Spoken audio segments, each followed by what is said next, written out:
Hello, I'm Garth, also known as the Epic Narrator. Today we're going to be discussing the Games Workshop boycott and why I'm not going to be partaking in that. So just a little bit of backstory before we go into the nitty gritty. Games Workshop have gone on some absolute inquisitorial hunt going after their IP at the moment. So there are many famous YouTube channels that have fallen by the wayside, essentially due directly because of this. Now, some people are saying we should boycott Games Workshop and stuff like that. Now, this is not going to affect me in the slightest. I'm going to tell you why. I essentially inhabit the old Hammer world.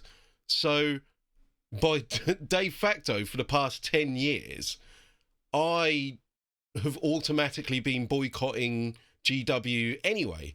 When it comes to my paint collection, I mainly use Coat d'Arms. 90% of it is probably Coat d'Arms, and it's just punctuated by the odd GW paints. My brushes, my washes, all of that, almost none of it is GW. Again, maybe one or two specialist paints might be punctuated by that. Now, why am I doing that? Essentially, the reason is that there are products that are as good, if not better, than GW for cheaper. Why pay for this named brand? To me, again, as an old Hammer fan, the company that GW is now is nothing like it was in the past. We're talking like in the 90s and early 2000s when I got into 40k. I got into 40k in 2nd edition. Now then it felt like there was a lot of creativity, a lot of buzz, and it felt like the company itself was more hands-on, less corporate. What about the models themselves? Well, number one, as an old Hammer fan, a big part of my hobby now is going on eBay, going on Facebook, chatting to friends, finding those old models, depending on what state they're in, paying for them, and just spending 5-10 minutes to clean them up. I mean, you can just use like meths on plastic models, and you clean them up with a toothbrush in about 10-20 minutes. So, for me, that's fun. I like bringing the models back to life. The only time that I do spend any money with Games Workshop itself on new models is when somebody buys a commission from me. Now, I can justify that because, of course, that's not my own money. I don't mind. In regards to the game itself, I don't have to worry about that either because, to be honest, playing the game is the least fun part for me. For me, I love the lore, I love the hobby aspect. The game, if I never played another game of 40k in my life, it really wouldn't bother me too much, to be honest. And even if I am going to play a game of 40k, what is the big deal with proxying some models? I fail to see why, you can't just proxy in a model in. What's the big deal? If you're playing in a tournament, that might be something different. But we'll talk about my own experience here. And because I don't play in tournaments and I don't play the game that often, it really doesn't affect me at all. So when we look at old white dwarfs from back in the day, they've got terrain articles, conversion articles. And a lot of these articles are telling you, specifically going out and telling you to use third-party products or buy third-party proxies and use it. And those are in the white dwarfs. Can you imagine that now? So for a person like me, it is very, very easy for me to stay in my 90s, early 2000 era Games Workshop bubble and not be affected by any of this. Especially with so many new options. There's new model companies, 3D printing. You don't need to run out and buy the latest Games Workshop model anymore. Are their models nice? Yes, they are. But they are stifling creativity at the moment as well.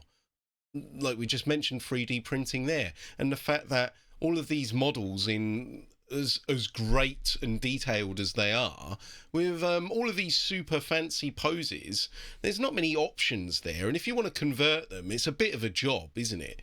You know, all of these like mono pose models, very different to, you know, when they actively sort of seeked out and rewarded creativity. You know, back in the old day, like codexes would have conversions with third-party bits on them. So I'm digressing a little bit, but I just want to get you down with, you know, how I feel about Modern Games Workshop. So let's go back to the issue at hand, which is their IP.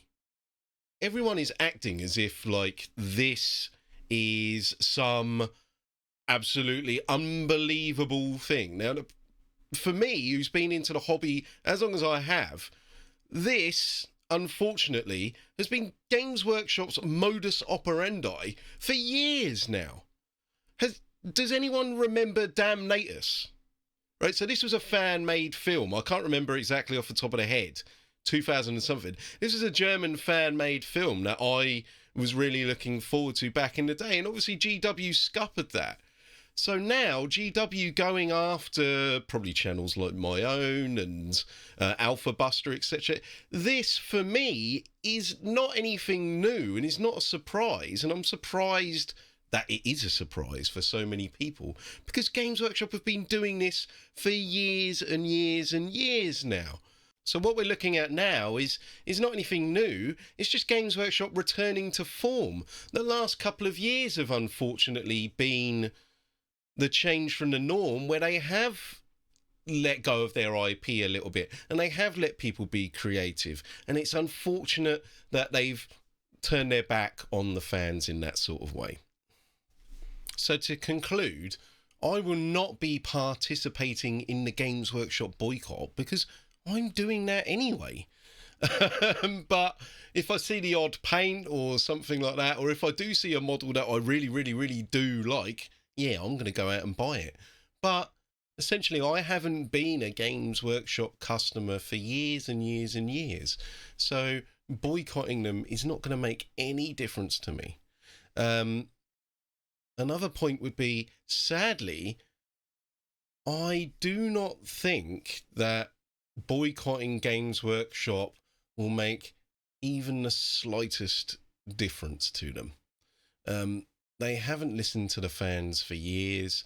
I would love them to turn around and go, you know what, guys, we turned over a new leaf and we're going to be a little bit more like Star Wars, or, you know, we're going to be a little bit more lenient with our IP because we really love what you guys do and, you know, what you bring to the hobby. That's what I would love to happen. Is it going to happen? No, it isn't. So my final conclusion is I'm not boycotting them because I don't need to. I already do.